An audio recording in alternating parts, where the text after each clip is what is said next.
함께 성경 말씀을 봉독하도록 하겠습니다. 빌립보서 4장 6절에서 7절. 빌립보서 4장 6절에서 7절 말씀입니다. 한 목소리로 함께 읽도록 하겠습니다. 아무것도 염려하지 말고 다만 모든 일에 기도와 간구로 너희 구할 것을 감사함으로 아뢰라. 그리하면 모든 지각에 뛰어난 하나님의 평강이 그리스도 예수 안에서 너희 마음과 생각을 지키시리라. 아멘. 작년에 우리나라에서 굉장히 인기가 많았던 드라마가 있었습니다. 물론 한 해에는 인기 드라마가 해마다 많이 배출이 되기는 하지만 작년에는 이제 공전의 히트를 쳤던 드라마가 있었죠. 이상한 변호사 우영우. 그 우영우가 얼마나 인기가 좋았었던지 제가 살던 독일에서도 모든 사람들이, 한국 사람들을 다 볼 정도로 너무너무 재밌고 좋아했어요. 근데 이제 이 드라마에서 특이한 게 뭐였을까요? 사실 다 아시죠? 주인공이 자폐 스펙트럼 장애, 그러니까 일명 자폐증이라는 장애를 가지고 있다는 게 이제 굉장히 특이한 점이었죠. 그래서 이제 자폐 스펙트럼 장애를 가지고 있다 보니까 그 행동하는 거나 말하는 거나 그런 모습들이 굳이 주의를 해서 보지 않더라도 확연히 다르다는 것을 알 수가 있었죠. 이제 같은 말을 무의미하게 반복하거나 전혀 맥락에 맞지 않는 대답을 하거나 이런 모습들을 볼 수가 있었습니다. 근데 이렇게 이상한 모습, 우리는 보자마자 이상하다라고 느낄 만한 모습을 그런 분들이 갖는 데는 참 안타까운 사연이 있습니다. 그 사람들은 알고 보면 자폐 스펙트럼을 앓고 있는 그런 분들은 신경이 굉장히 예민하다고 합니다.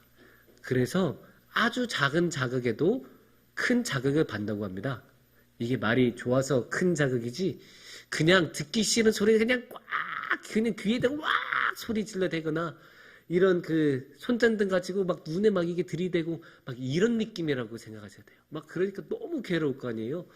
근데 이제 살다 보면 또 언제 갑자기 그런 일을 당할지 모르니까 이 자폐 스펙트럼을 앓는 분들은 항상 불안하고 마음이 안정되지 않고, 그거 누가 좋아하겠어요? 그런 거 갑자기 누가 여기 빛 빡 이렇게 하면 당연히 누구나 싫어하고 그럴 거 아니에요. 그러니까 당연히 사람의 마음이 위축되고 그러면서 사회활동도 위축되고 그러면서 점점 더 사람이 작아지고 힘들어지고 항상 불안에 떠는 그런 모습을 볼 수 있습니다. 하지만 이 불안이라는 것, 이 염려라는 것은 사실 이렇게 자폐 스펙트럼을 앓는 분들에게만 곤란한 상황을 일으키지는 않습니다. 생각해보면 우리 모두 살다 보면서 불안한 경우도 있었고 염려가 많을 때도 있었고 그 염려 때문에 우리의 삶이 굉장히 피곤해진 경우도 많았습니다. 그래서 이 염려를 어떻게 할까? 이 불안에 대해서 어떻게 생각을 해야 될까? 성경에서도 그래서 항상 그런 이야기를 많이 하고 있습니다. 오늘의 말씀도 그러고 있습니다. 오늘의 말씀은 이제 사울 바도가 사도 바울이 빌립보 교회에 보내는 편지의 마지막 부분에 나오는 당부의 말씀입니다. 그래서 뭐라고 하고 있으시냐면 아무것도 염려하지 말고 다만 모든 일에 기도와 간구로 너희 구할 것을 감사함으로 하나님께 아뢰라. 그리하면 모든 지각에 뛰어난 하나님의 평강이 그리스도 예수 안에서 너희 마음과 생각을 지키시리라. 이렇게 사도 바울은 우리에게 이야기를 하고 있습니다. 근데 이제 이게 너무나 은혜롭고 좋은 말씀인데 개역 개정판이 아무래도 조금 번역이 된 지 오래된 버전이다 보니까 약간 이해하기 힘든 그런 구문이 있어요. 우리가 평소에 잘 안 쓰는 말이기도 하고, 그래서 이제 조금 우리가 그 원어를 대조하면서 생각을 하다 보면 먼저 이제 그 기도와 간구로라고 6절에 나오죠. 여기서 보면 이게 원어에서는 그냥 기도하고 간구하는 기도예요. 6절에 나오는 기도와 간구라는 게 기도와 간구하는 기도. 그만큼 기도가 두 번이나 나오시니까 어떻게 했어요? 기도가 강조되는 거겠죠. 그리고 이제 너희 구할 것은 여기서 우리가 원하는 것, 바라는 것, 필요한 것. 그래서 하나님 우리 이거 원해요라고 말하는 바로 그걸 말하고 있고요. 그리고 이 7절에 이 모든 지각이라는 말이 약간 그 오해를 일으키기 좋은데 여기서 지각이라는 말은 쉽게 말해서 이해력, 사람이 가지고 있는 이해력이나 사람이 가지고 있는 생각, 그리고 여기서 모든 지각에 뛰어난이라고 하면 각 지각마다 하나님이 뛰어난 거라고 생각하는데 그런 뜻이 아니고 여기서는 모든 이제 최선과 비해서 다른 거 다 합친 인간의 모든 생각 합친 것보다 더 뛰어난 하나님의 그런 사람의 헤아림을 뛰어넘는 하나님의 평강이는 평화라고 그냥 쉽게 생각하면 되겠죠. 그래서 그게 그리스도 예수 안에서 너희 마음과 생각을 지키시리라. 그래서 이것을 종합해서 다시 한번 읽어드리면 죄송합니다. 아무것도 염려하지 말고 오직 기도와 간구로 여러분이 원하는 것을 하나님께 말씀하십시오. 그리하면 사람의 생각을 뛰어넘는 하나님의 평화가 여러분의 마음과 생각을 그리스도 예수 안에서 지켜주십니다. 라는 말이 됩니다. 예, 아멘이죠. 근데 여기서 우리 사도 바울은 이 당부의 말을 무엇으로 시작하나요? 아무것도 염려하지 말고라는 말로 시작을 하죠. 이 말인즉슨 결국 사람들은 어때요? 염려를 하고 있다는 뜻이 될 겁니다. 우리는 항상 염려를 가지고 있죠. 돈이 있으면 돈이 있는 대로 염려가 있고 돈이 없으면 돈이 없는 대로 염려가 있고 먹고 마시는 가장 기초적인 문제부터 자신에 관한 가장 높은 수준의 것까지 우리는 항상 염려에 둘러싸여 있습니다. 근데 이렇게 염려하고 걱정이 많으면 그냥 아이고 나 이거 걱정되는데 이 정도로 끝나지 않습니다. 이 걱정이 정말 심해지면 뭐가 일어나나요? 스트레스가 생깁니다. 그리고 스트레스가 건강에 좋지 않다는 것 여러분도 다 아실 거예요. 이제는 너무 상식이어서 조금만 그 인터넷에서 검색해봐도 스트레스 많이 받으면 심부전 같은 걸로 사망할 가능성 높아진다. 막 이런 의학적인 결과 너무 쉽게 찾을 수 있어요. 그만큼 스트레스는 안 좋은 거고 그래서 스트레스 일으키는 염려, 걱정, 불안 이런 거는 우리가 어떻게든 해결을 해야 되는 우리의 삶을 힘들게 만드는 것들입니다. 하지만 여기서 한번 같이 생각해 봤으면 좋겠어요. 이 스트레스를 일으키는 걱정이 어디에서 올까? 우리는 왜 이렇게 항상 걱정에 매이고 염려가 많고 항상 그럴까? 그것을 한번 생각해 보려고 한번 제 자신을 한번 돌아봤어요. 왜냐면 저는 지금 이렇게 보이긴 하지만 사실 걱정이 굉장히 많은 사람이에요. 걱정이 많은 정도가 아니고 걱정을 사람으로 갖다 놓으면 저같이 생겼을 수 있어요. 근데 이렇게 제가 찬찬히 제 자신을 돌아보면서 내가 왜 이렇게 염려가 많을까? 내가 왜 이렇게 항상 불안해하고 불안이 많을까? 이렇게 돌아보니까 딱 두 글자가 보이는 거예요. 욕심. 내 안에 욕심이 있으니까 있는 정도가 아니라 많으니까 그만큼 걱정도 많아지고 스트레스도 생기는 게 아닐까 싶었어요. 아니 생각해보세요. 이게 그거 안 돼도 상관없어? 이런 마인드를 가지고 있는 이런 생각을 가진 사람이 스트레스를 받겠어요? 그거 안 돼도 상관이 없는데 그냥 그렇게 해. 이렇게 하면 그냥 항상 편안한데 이제 저처럼 저거 꼭 돼야 되는데 이번에 내가 응원하는 팀 꼭 이겨야 되는데 막 이렇게 하면 무슨 프로야구 경기 하나 보면서도 막 마음을 졸이면서 이렇게 보게 돼요. 사서 고생이고 사서 염려 안 가고 사서 불안을 사는 거예요. 그럴 필요가 있을까요? 이게 다 욕심 때문입니다. 하지만 제가 여러분에게 이 불안을 없애기 위해 욕심을 없애야 합니다 라고 말씀을 드리고는 싶지 않아요. 왜냐면 이 욕심을 없애는 거 너무 힘들어요. 저도 되게 많이 노력해봤죠. 당연히 욕심이란 게 이게 어느 정도는 괜찮다고는 할 수는 있어도 이게 정도가 넘어가면 당연히 안 좋잖아요. 욕심이 너무 많아지면 주위 사람들에게도 민폐를 끼칠 수 있고 하여간 이제 그래서 욕심을 항상 줄이려고 노력을 하는데 그게 잘 안 돼요. 어쩌면 불안을 없애는 것보다 욕심을 없애는 게 더 힘들 수도 있어요. 그러니까 욕심을 없애는 것을 통해 불안을 없애는 방법은 좋은 방법이기는 한데 해낼 수 있는 방법일까? 그런 생각이 들게 되었습니다.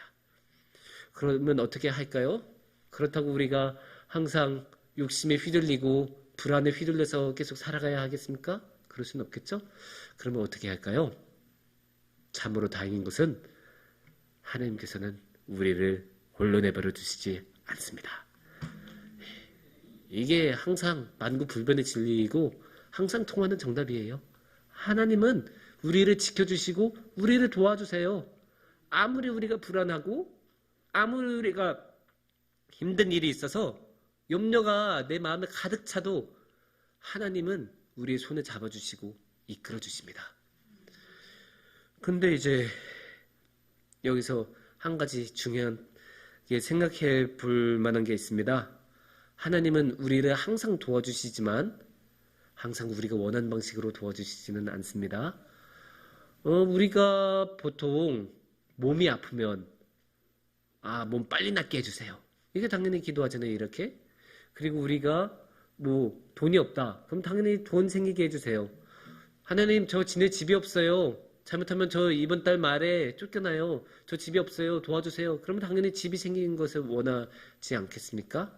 이거는 당연한 거예요. 하지만 하나님이 항상 그렇게 죄송합니다. 항상 그렇게 1대1로 도와주시는가? 그거는 아닌 것 같습니다.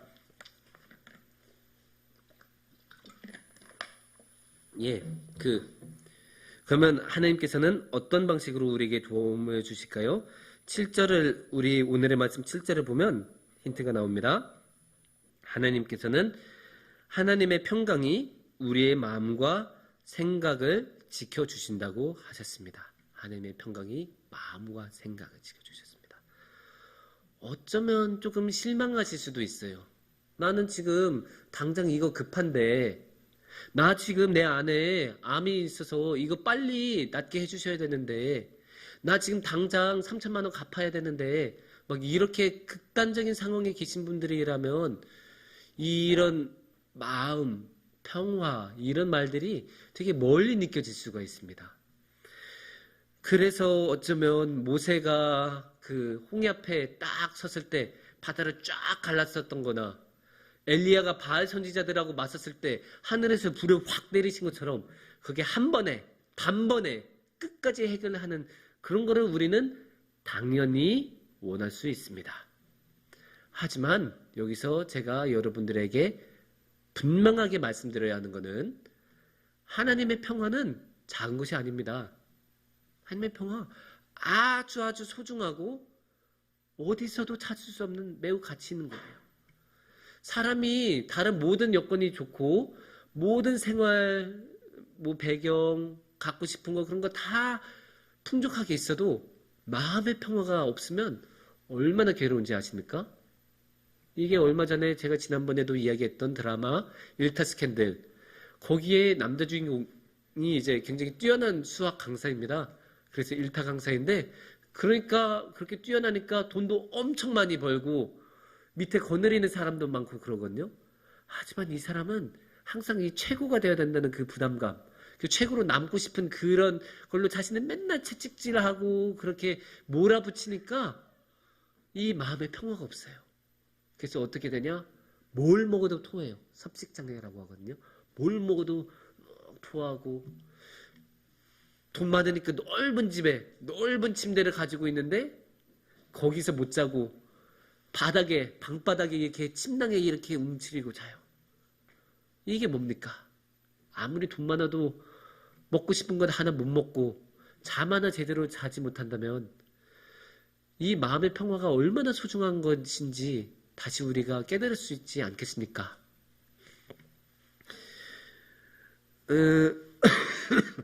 하나님께서는 이렇게 우리에게 그 무엇으로도 얻을 수 없는 하나님의 평화를 우리에게 주십니다.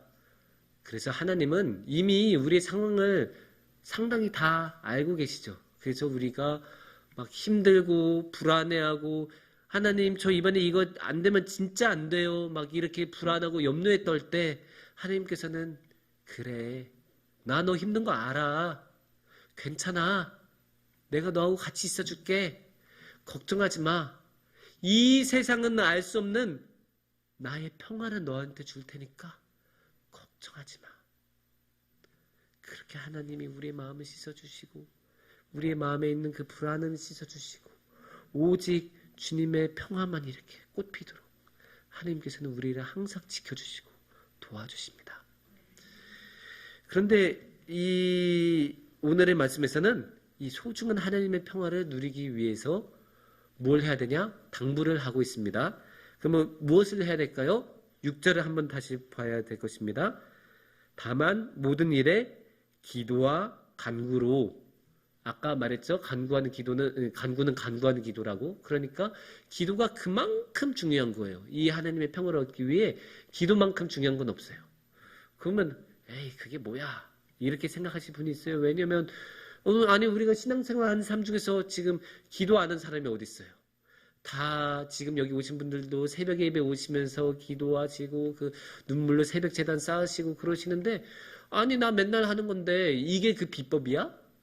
그렇게 의아해 하실 수 있는데, 여기서는 조금 더 한 발자국 더 나아가고 있습니다. 그냥 기도하고 간구하는 게 아니라 6절을 보면 너희 구할 것을 감사함으로 하나님께 아뢰라 라고 합니다. 감사하라는 거예요. 이게 그래요. 염려에 빠지고 불안하고 아니면 갖고 싶은 뭔가 욕심이 되게 많을 때는 감사가 없어요. 왜냐? 저게 너무 갖고 싶으니까. 이것만큼은 피하고 싶으니까 감사가 있을 수 없어요. 물론 이제 우리는 하나님께 우리가 필요한 것을 아뢰 수 있어요. 우리야 하나님의 자녀 아닙니까 다? 우리가 하나님의 자녀로서 우리의 아버지 되시는 하나님께 하나님 저 이거 필요합니다. 저 이거 갖고 싶어요. 이렇게 말씀드리는 거 조금 더 이상한 것 아닙니다. 그리고 하나님은 그런 것을 충분히 이루어주실 수 있는 분이시기도 하고요. 하지만 우리가 이렇게 우리가 원하는 것만 생각하고 원하는 것만 기도를 드린다면 거기는 하나님이 보이지 않아요. 당연하죠. 내가 원하는 것만 보고 내가 원하는 것에 대해서만 기도를 하고 있는데 어떻게 하나님을 보겠습니까? 거기는 그냥 또 다른 나만 있을 뿐이에요. 그냥 또 다른 나가 있어서 그 욕심에 완전히 사로잡힌 거인데, 감사를 하게 되면 이런 거를 조금 내려놓고 그때 비로소 하나님을 보게 되는 거죠. 하나님 도와주세요. 하나님 감사해요. 저 이거 진짜 너무너무 갖고 싶었는데 생각해보니까 하나님은 그전에도 이미 나에게 엄청 많은 것을 주셨군요. 이렇게 감사하기 시작하면 하나님이 보이기 시작할 것입니다.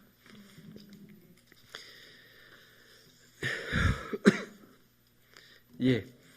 그래서 이제 중요한 것은 우리가 우리의 마음의 중심을 차지하고 있는 게 무엇이냐가 이제 중요하겠죠. 나의 욕심이 중심을 차지하고 있냐? 내가 원한 것이 내 안에 있냐?